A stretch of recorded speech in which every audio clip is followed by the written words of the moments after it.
Hello writers! In this video, you're going to learn about organizing your argumentative writing. Argumentative writing intends to convince readers of your point or your position on a subject. To build an argument, authors introduce claims, which are arguments they will support with logical and valid reasoning, using relevant evidence. When a writer is planning an argumentative essay, they need to choose an organization structure to present the argument in a logical and persuasive way. An organizational structure is the order or the pattern that the writer uses to structure and present their ideas. In this video, I'm going to demonstrate 2 ways that you can organize your writing to make drafting easier and to help you ensure that you include everything that a literary analysis requires. This first example of an outline is what we call a graphic organizer. Here, you can put your ideas into boxes that help you make sense of the flow of your ideas. You start with the topic of your essay and move to your thesis statement. Your thesis statement is the most important sentence.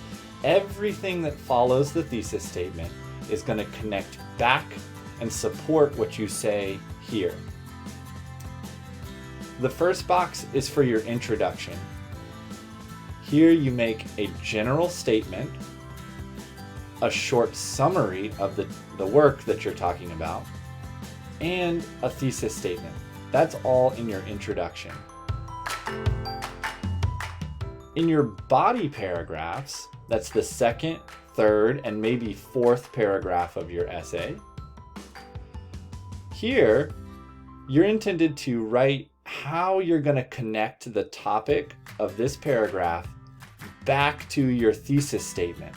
Remember, everything connects back to your thesis statement. Over here, you can make some notes about what you are going to include in this paragraph. Maybe you want to put the page numbers of the evidence that you're going to use. Maybe you're going to make some notes about the way that you're going to explain the connection back to your thesis statement. And you simply do that for the rest of your body paragraphs. Down here at the bottom, this is for your conclusion paragraph. And the most important thing here is to remember that you should restate your thesis and show how your ideas in your essay are, that's right, connected to your thesis statement. This is an example from the model essay that we read about The Lord of the Flies. As you can see, the writer put the thesis statement, and they made some short notes in each section to help guide their writing when they start to draft. They're not writing their sentences exactly like you're going to see in their essay, but they're giving themselves a reminder. I'm going to start by talking about man is evil. Show how that's connected to the work, Lord of the Flies, and then the thesis statement. Here, they have a short note about how they're connecting it back to the thesis statement.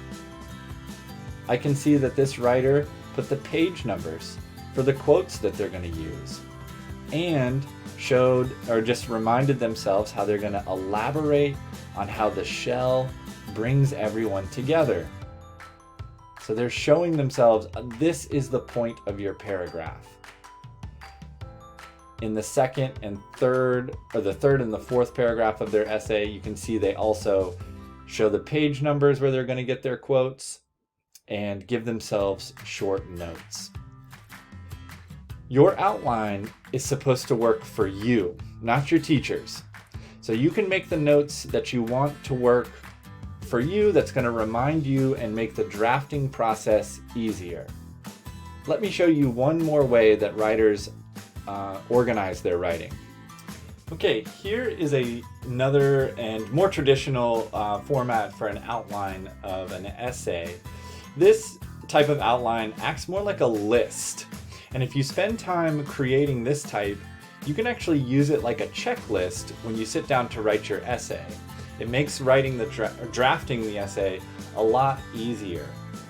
The way this type of outline works is you start with your big pieces. Okay, so here it says paragraph 1, the introduction.